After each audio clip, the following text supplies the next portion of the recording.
tak terkata betapa indahnya bebanku dihilangkan, jiwaku terlepas, ajaibnya keselamatan anugerah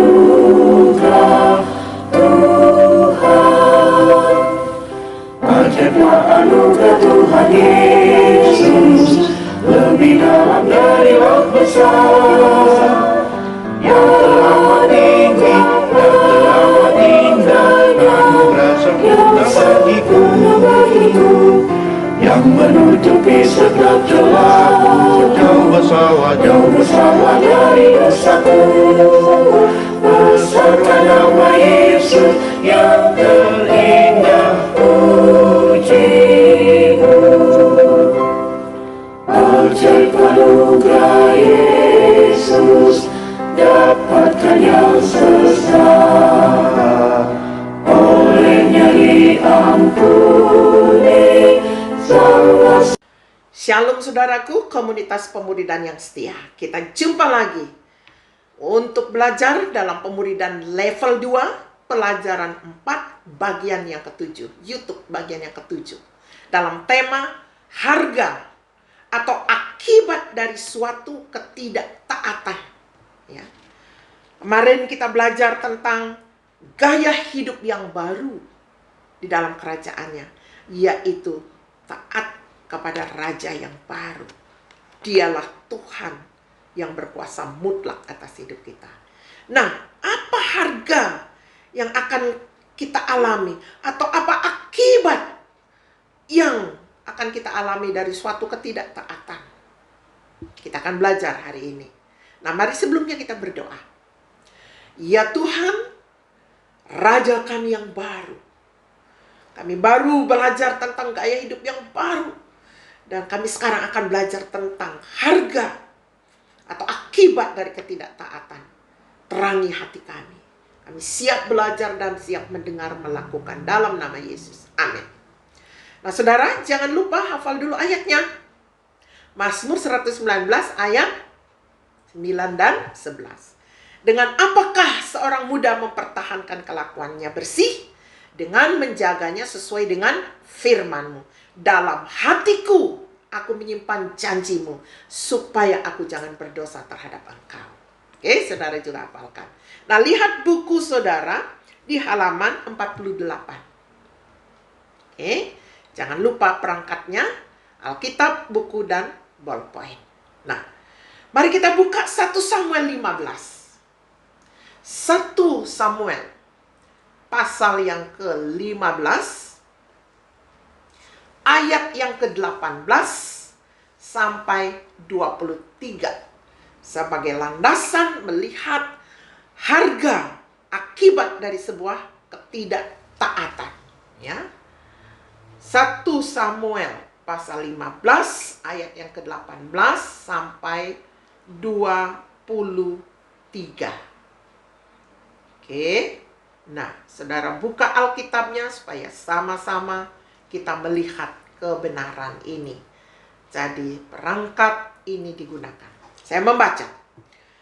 Tuhan telah menyuruh engkau pergi dengan pesan. Pergilah, tumpaslah orang-orang berdosa itu, yakni orang Amalek. Berperanglah melawan mereka sampai engkau membinasakan mereka. Mengapa engkau tidak mendengarkan suara Tuhan? Mengapa engkau mengambil jarahan dan melakukan apa yang jahat di mata Tuhan? Lalu kata Saul kepada Samuel, aku memang mendengarkan suara Tuhan dan mengikuti jalan yang telah disuruh Tuhan kepadaku. Dan aku membawa Agag, raja orang Amalek, tetapi orang Amalek itu sendiri telah kutumpas. Tetapi rakyat mengambil dari jarahan itu kambing domba dan lembu-lembu yang terbaik dari yang dikhususkan untuk ditumpas itu, untuk mempersembahkan korban kepada Tuhan Allahmu di Gilgal.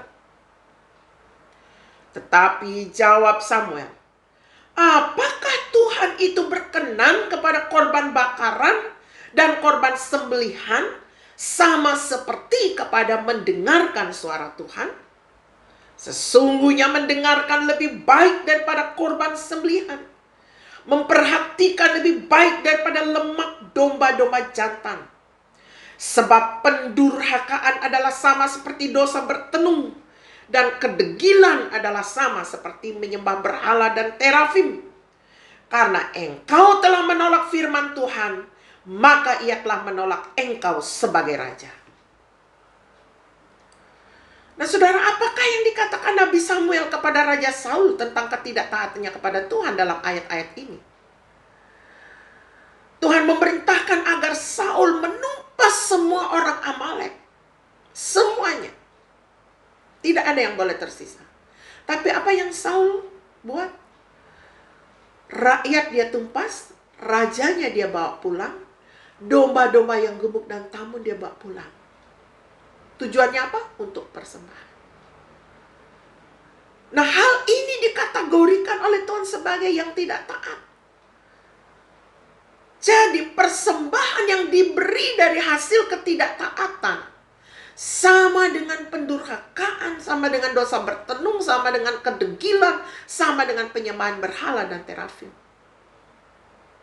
Tuhan lebih suka ketaatan daripada persembahan. Tuhan itu nggak bisa disogok tuh, saudara. Kalau dia bilang A, ikut A.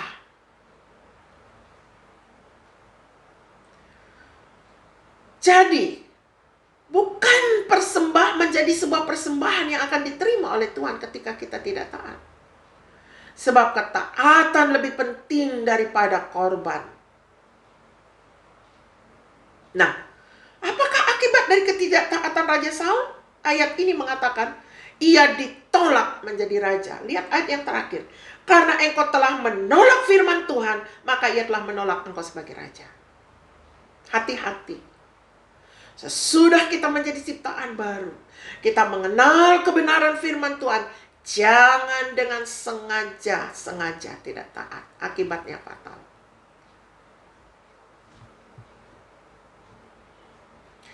Satu Yohanes 2 ayat 3 dan 4 memberikan penjelasan kepada kita sebenarnya. Kita sedang membuktikan apa ketika kita tidak taat. 1 Yohanes 2 ayat 3 dan 4. Dan inilah tandanya bahwa kita mengenal Allah, yaitu jikalau kita menuruti perintah-perintahnya. Barang siapa berkata aku mengenal dia tetapi ia tidak menuruti perintahnya, ialah seorang pendusta. Dan di dalamnya tidak ada kebenaran. Tegas sekali firman Tuhan mengatakan. Orang yang mengatakan dia mengenal Allah tetapi tidak mentaati firman-Nya, Tuhan bilang kamu pendusta besar.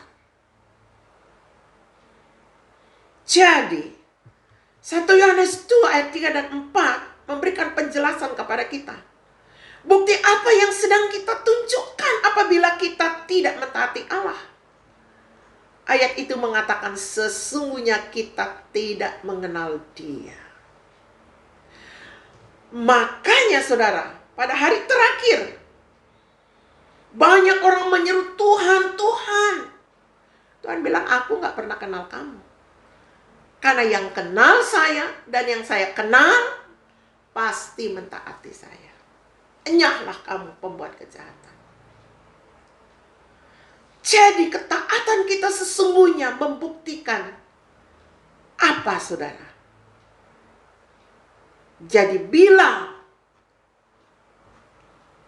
bukti apakah yang sedang kita nyatakan bila kita mentaati Allah?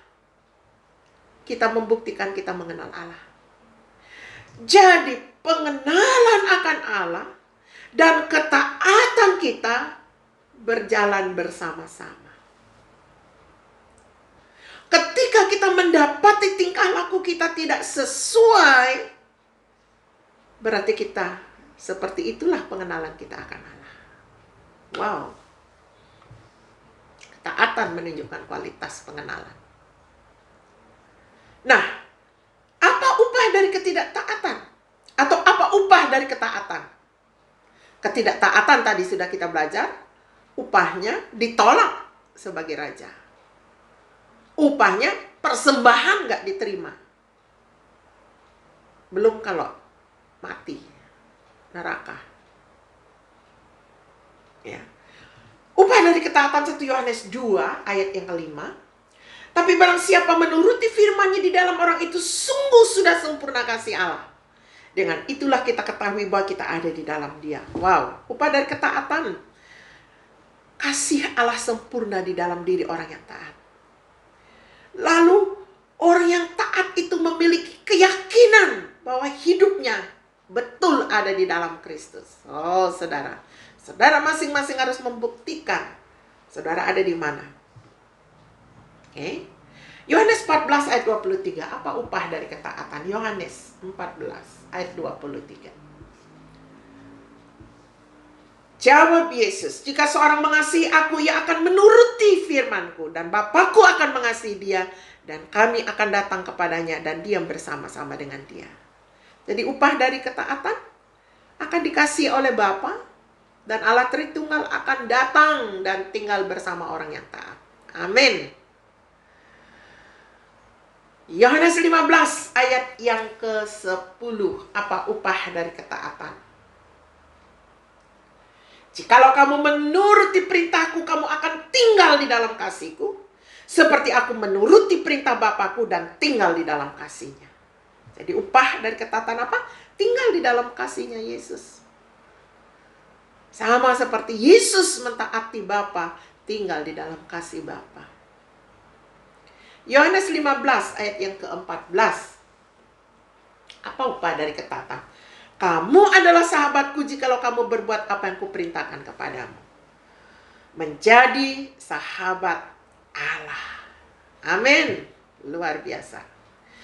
Kadang-kadang firman Allah berlawanan dengan logika kita sebagai manusia. Lihatlah contoh dalam Lukas 5 ayat yang keempat sampai 11. Lukas 5 ayat yang keempat sampai 11. Saya membaca demikian. Setelah selesai berbicara, ia berkata kepada Simon, bertolaklah ke tempat yang dalam dan tebarkanlah jalamu untuk menangkap ikan. Simon menjawab, Guru, telah sepanjang malam kami bekerja keras dan kami tidak menangkap apa-apa. Tetapi karena Engkau menyuruhnya, aku akan menebarkan jala juga. Dan setelah mereka melakukannya, mereka menangkap sejumlah besar ikan sehingga jala mereka koyak.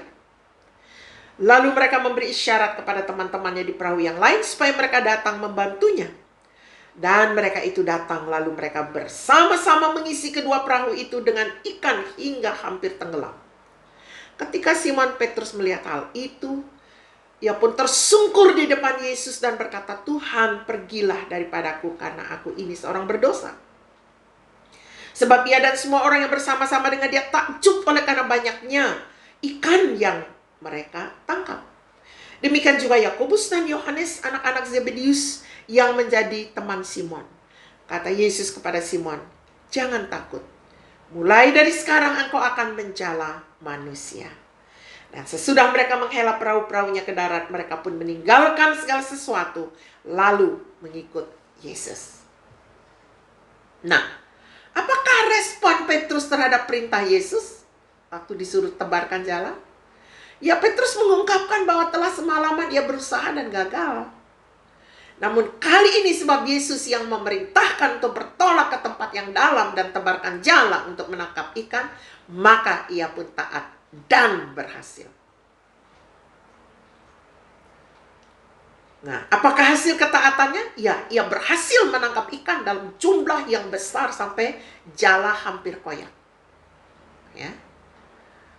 Jadi ketaatan kepada Allah menghasilkan sebuah keberhasilan, sebuah kesuksesan di luar kemampuan kita berpikir. Yesus telah meminta sesuatu yang tidak sesuai dengan logika Petrus, seorang nelayan. Yesus melakukan mujizat dalam keadaan seperti ini. Petrus dan teman-temannya sangat terpesona melihat mujizat tersebut sehingga ketika mereka membawa perahu mereka ke pantai, apakah yang mereka lakukan? Ayat 11 mengatakan, mereka meninggalkan segala sesuatu, lalu mengikut Yesus. Nah, berikanlah suatu contoh dalam hidup saudara di mana Tuhan mengharapkan sesuatu dari saudara yang nampaknya tidak masuk akal. Saudara, berikan contohnya. Bisa japri ke saya juga. Saya berikan contoh dari diri saya sendiri di sini. Ketika Tuhan meminta saya untuk menjadi ketua kaum perempuan Kemah Injil Asia Pasifik, menurut saya, wow, ini sesuatu yang mustahil, di luar logika saya. Mengapa, saudara? Ini dia. Bagaimana reaksi saudara saat itu? Saya merasa tidak sesuai. Karena kemampuan berbahasa Inggris saya rata-rata saja. Masa saya harus menjadi ketua, residen dari APAU, dari kaum perempuan Kemah Injil se-Asia Pasifik, itu ada 16 negara, saudara. Namun saya tunduk. Apakah hasil? Hasil yang saya lihat, saudara, dalam 2 periode kepemimpinan di Asia Pasifik sebagai ketua, saya terpilih dengan suara mayoritas, dan teman-teman yang saya pilih dalam tim APAU sungguh merupakan para pelayan Tuhan yang sangat mendukung. Puji Tuhan. Nah, berikanlah sebuah contoh dalam salah satu bidang kehidupan saudara di mana Allah meminta saudara untuk mempercayai Dia saat ini. Itu sudah di masa yang lampau. Saat ini apa? Saya sedang diminta oleh Allah untuk terus mempercayai Dia dalam pengembangan, pemuridan, penginjilan, dan peningkatan kualitas pengembalaan. Apa yang Tuhan minta di dalam hati saudara untuk dilakukan? Rasanya mustahil, saudara. Tapi ingat, berkaca kepada pengalaman Petrus dan juga apa yang saya sudah contohkan tadi, jika Dia yang memerintahkan, aku akan melakukannya. Kalau bukan Dia yang memerintahkan, jangan melakukan. Karena tidak ada power, tidak ada dukungan. Puji nama Tuhan. Inilah yang harus kita pikirkan.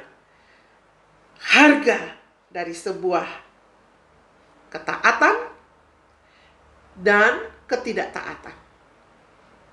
Kalau tidak taat, kita juga menerima disiplin.